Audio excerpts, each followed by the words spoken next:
श्रीकृत रामायणम कथा कहूँ अनुसार। आसन लीजिए प्रेम से बैठो पवन कुमार। सियावल राम जय जय राम मंगलकारी श्री हनुमान। मृगवासी नरे नार सुन धाम काम तज धाय। राम काम तज धाय देख स्वरूप स्नेह सब बुदत जन्म सफल पाए। सियावल राम जय जय राम मंगलकारी श्री हनुमान।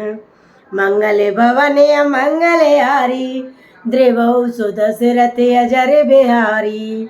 दीन दयाल विरज सोमवारी हरौ नाथ मम संकट वारी। जो श्री रामचंद्र भगवान की जय। मार्ग में रहने वाले स्त्री पुरुष यही सुनकर घर और काम काज छोड़कर दौड़ पड़ते हैं और उनके रूप सौंदर्य और प्रेम को देखकर वे सब जन्म लेने का फल पाकर आनंदित होते हैं। काई सपे एक एक पाई राम लखन सिख होए कि नाही। वह पिपू पुरन रूपी सोई आलाई आली सीलु स्नेह सरस समचाली। गांव की स्त्रियां एक दूसरे से प्रेम पूर्वक कहती हैं, सखी ये राम लक्ष्मण के ही नहीं है। सखी इसकी अवस्था शरीर और रंग रूप तो वही है। सील स्नेह उन्हीं के सौंदर्य है और चाल भी उन्हीं के समान है। विसु न सो सकी सिए न संगा आगे अनि चली चतुरंगा। नहीं प्रसन्न मुख मानस खेदा खेदा सखी संदेह होई यही बेदा। परंतु ये सखी इनका ना तो वह बेस कल्प लव स्त्रधारी बल कल्प वस्त्रधारी मुनि वेश है, न सीता जी की संग है और उनके आगे चतुर्गंडी सेना चली आ रही है। फिर इनके मुख प्रसन्न नहीं है।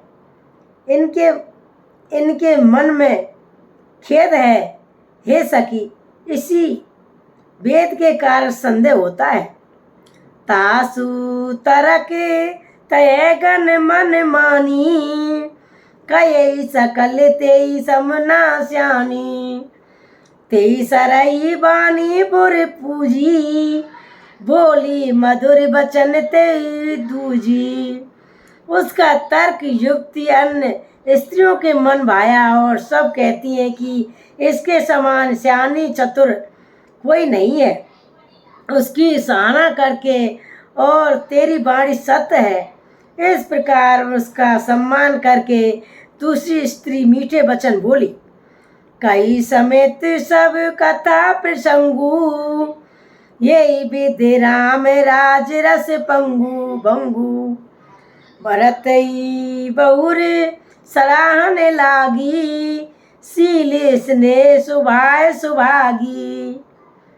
श्री राम जी के राज तिलक का आनंद जिस प्रकार से भंग हुआ था वह सब कथा प्रसंग प्रेम पूर्वक कहकर फिर वह भाग्यवती स्त्री श्री भरत जी के शील स्नेह और स्वभाव की सराहना करने लगी। चलत पाए देखा दे फले पिता दीन तज राजु। राम पिता दीन जल तजुराज।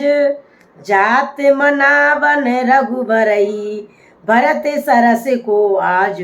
सियावल राम जय जय राम मंगलकारी श्री हनुमान। मंगल भवन मंगल हारी द्रिवौ सुदशरथ अजर बिहारी। दीन दयाल विरज सोमवारी हरौ नाथ मम संकट वारी। जो श्री रामचंद्र भगवान की जय। जो श्री लक्ष्मण जी महाराज की जय। वह बोली, देखो ये भरत जी पिता के दिए हुए राज्यों को त्याग कर पैदल चलते वो और फलाहार करते हुए श्री राम जी की मनाने के लिए जा रहे हैं। उनके समान आज कौन है? भाइप भागित भरत अचरनु कहत सुनत दुख भूषण हैनु। जो कुछ कहब तोर सके सोई राम बंधु अस काय न होई। भरत जी का पाइपना भगत और उनके आचरण कहने और सुनने से दुखी और दोषों के हारने वाले हैं। सखी उनके संबंधों में जो कुछ भी कहा जाए वह थोड़ा है। श्री रामचंद्र जी के भाई ऐसे क्यों ना हो। हम सब सानुज भरत ही देखे विनय धन युवती जन लेखे। सुन गुण देख दशा पछताई के कई जननी जोग सुतु नाई। छोटे भाई शत्रुघ्न सहित भरत जी को देखकर हम सब भी आज धन्य बड़भाग्नी स्त्रियों की गिनती में आ गई। इस प्रकार भरत जी के गुण सुनकर और उनकी दया देखकर स्त्रियां पछताती है और कहती हैं कि ये पुत्र केकई जैसी माता के योग नहीं है। कोई कहे दूषनु रानी नाहिन विध सब कीन हमें सो दाहिन। कह हम लोग वेद विधीनी लघु ते कुछ करतूत मलिनी। कोई कहती है कि इनमें रानी का भी कोई दोष नहीं है, यह सब विधाता ने ही किया है जो हमारे अनुकूल है। कहा तो हम लोग और वेद दोनों की विधि मर्यादा से हीन, कुल और करतूत दोनों से मालिन तुच्छ स्त्रियां हैं। बसई कुरे से कुरगांव कुबास माँ कहूँ ये दरसु पुण्य परुनामा। असुआनंद चरचर जय प्रतिग्रामा जनु मरुभूमि कलपु तरु जामा। जो बुरे देश जंगली प्रांत और बुरे गांव में बसती हैं और स्त्रियों भी नीच स्त्रियां हैं और वहाँ यह महान पुण्यों का परिक्रमण स्वरूप इनका दर्शन ऐसा ही आनंद और आश्चर्य गांव में हो रहा है मानो मरुभूमि में कल्प वृक्ष उड़ गया हो। भरत दरसु देखत लुकेऊ मग लोग नहीं करे भागो। रामा मग लोग नहीं पर करे भागो। जनु सिंगल बास नहीं भयऊ विधि बस सुलभ प्रियागु। श्यावली राम जय जय राम मंगलकारी श्री हनुमान। मंगल भवन मंगल हारी द्रिवौ सुध सिरति अजर बिहारी।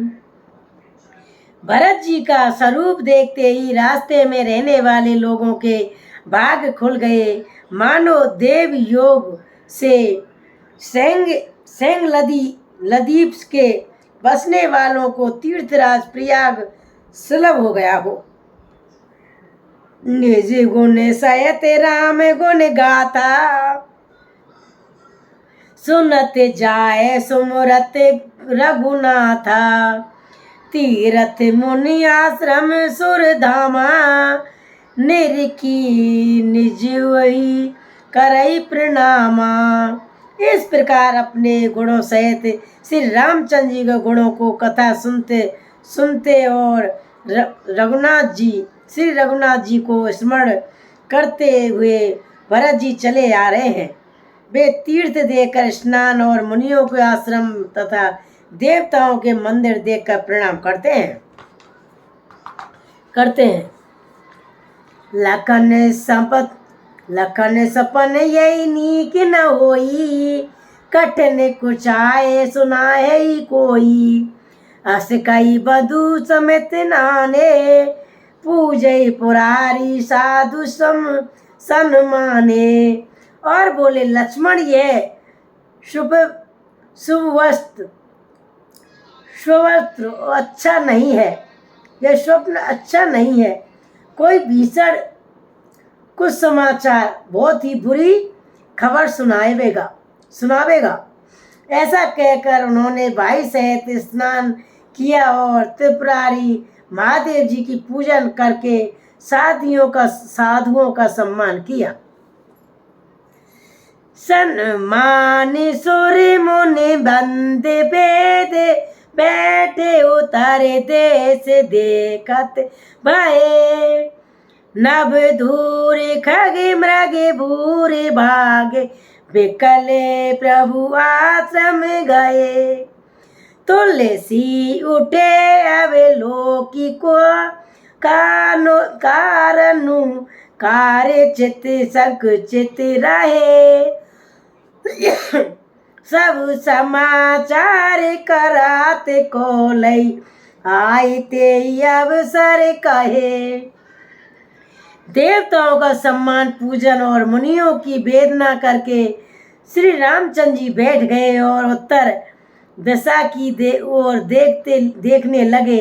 आकाश में धूल छा रही है, बहुत से पक्षी और पशु व्याकुल होकर भागे वे प्रभु के आश्रम को आ रहे हैं।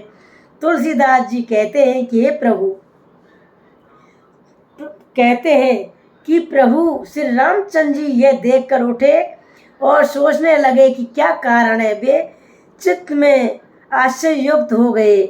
उसी समय कौल भीलों ने आकर सब समाचार कहे। सुनते सुमंगल बेन मुनि,